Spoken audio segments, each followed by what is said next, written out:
And welcome back to MLB Tonight, the 2022 prediction special presented by DraftKings Sportsbook. AL favorites each division in the East. It's the Blue Jays, plus 170. Chicago White Sox, heavily favored, right, Dan? Minus 195. That's your kind of money. You need to bet $195 to win 100 on the White Sox. Sounds smart. Astros favored to win in the AL West. Let's start there. Do you guys mind? So, DraftKings Sportsbook's going with the Stros. Carlos, you're batting leadoff like you will on every topic in every segment. Who is winning the AL West, according to you? Let me just go ahead and say Robbie Ray. Really? Suarez, Julio Rodriguez. You know where I'm going. The Mariners, man. They are the real deal. Now, this may not be the mainstream pick. However, when you look how deep they've gotten, how much protection there is for young hitters now, and how much better their pitching has gotten. Not only because of Ray, but even from within this system coming along. Look, they are definitely well put together.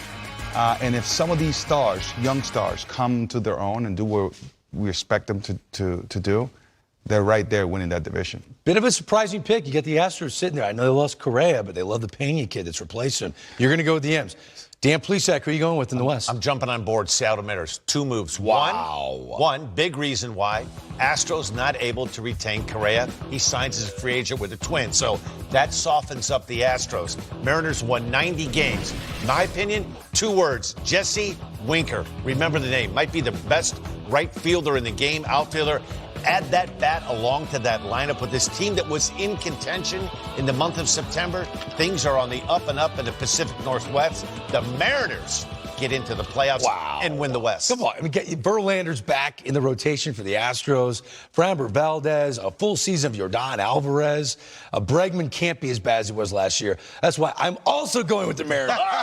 Yes, the Seattle Mariners are going to win the West, and I'm focusing more on the starting pitching. Marco Gonzalez is a number 2 starter behind Robbie Ray. You got Chris Flexen. People forget how consistent he was. Logan Gilbert, former first-round pick. The kid's nasty. They just announced that Matt Brash is going to be their number 5 starter. Have you seen this kid, Brash? He is so fun. Dominant bulldog on the mound. Nasty stuff. Those 97 with some sink. I'm also going. This is crazy. Clean sweep. This must mean the Mariners will not win the AL West. Let's be clear.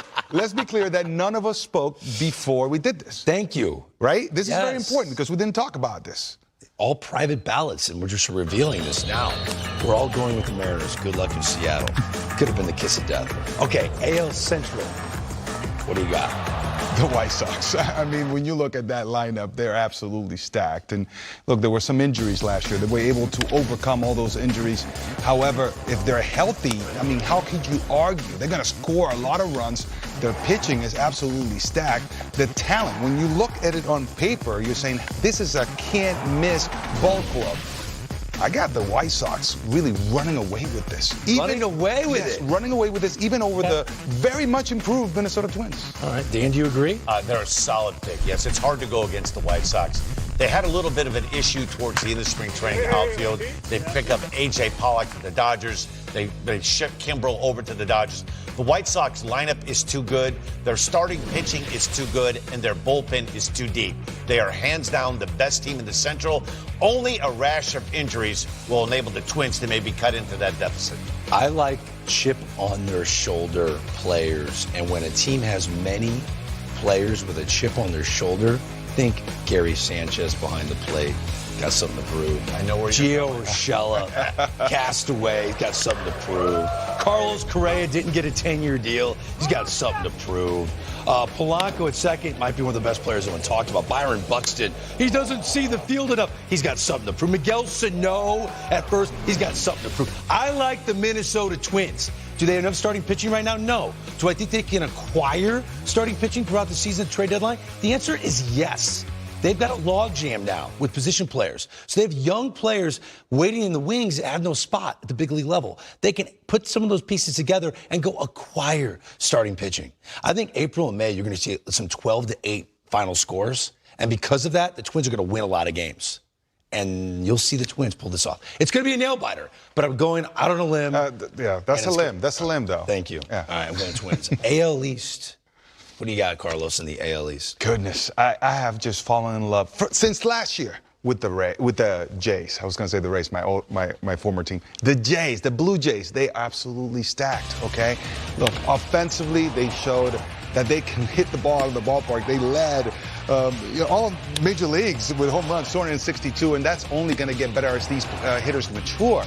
Bo Bichette, one of the rising stars in the game. He hasn't even come close to his potential. And then their pitching. Gossman is really going to fill that void that Ray left. And even from within, these guys step up. This team is complete, whichever way you look at it. I'm going with the Blue Jays. This is starting to remind me of the late 80s, early 90s Blue Jays, where they go out and they just keep rebuilding and retooling every year. Matt Chapman at third base. I really like this team. They might be the most entertaining, young, exciting team in baseball. Bichette, Vlad Jr., along with Chapman.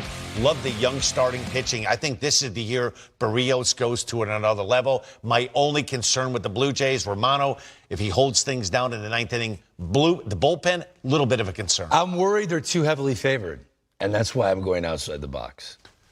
They're too heavily favored. I'm going to go, yes. I think the Boston Red Sox will figure it out. Rafael Devers, I wanted to pick him to be my MVP. I did. I think Devers will lead the American League in home runs and RBIs. He's not going to win the MVP. That's coming up a little later. Devers is going to be mashing the baseball. Trevor Story, like I said before, something to prove. I like guys with something to prove. Do they have enough starting pitching? No. Will they get Chris Sale back at some point? The answer is yes. I think the Boston Red Sox figure this out. There are too many people on the Blue Jays bandwagon. I want to be on the bandwagon. If you got Matt Chapman batting seventh, that's a great lineup. But I've got to slow it down a little bit. I'm going to go with the Boston Red Sox. All right, let's move on. Most impactful American League rookie. So this is just AL here. Give me a rookie that you think, when it comes to impact, will maybe potentially affect the race. Yeah, I would say it has to be Bobby Witt Jr. I mean, what I have seen, even just going out there just to watch him play, has been absolutely impressive. But then you look at the numbers, and you see that he can hit for power, he can hit for average, he can run, he can play defense. Probably going to be playing third base. I know that they don't want to move Mondesi over, but he is most definitely just a true talent, very pure type of hitter. And it's just going to play in the big leagues right now. Incredibly poised and mature. I'm staying in the Central, also the AL. I'm going with Spencer Torkelson. This guy can hit. He's hit at every level. Short, compact swing. And in a day and age where swing and miss is okay, don't worry about strikeouts. This guy puts the ball in play, has pop, sprays it around. Might be the best all-around young hitter in the game in 2022. You're going to see that. My guy will be the best player on the surprise team in the American League this year, the team that we all picked to win the West.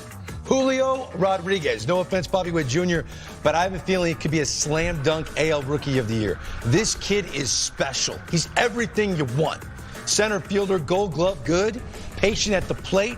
He can fly. He's got power. If you took a Juan Soto plate discipline, mixed it with the flash and flare of Fernando Tatis Jr., you got Julio Rodriguez. I know that's high praise, but I'm going in. I'm all in. The face of the Mariners. You're looking at it right there on your screen. Wow. That's good. Some viral commentary in this show so far, right? I like People fired up in good ways and in bad. We're going to take another break. When we come back, the NL. It's your turn. Does Freddie equal another NL West crown for the Dodgers? What, Nolan and the Birds in the Central? Our divisional picks on the National League side next.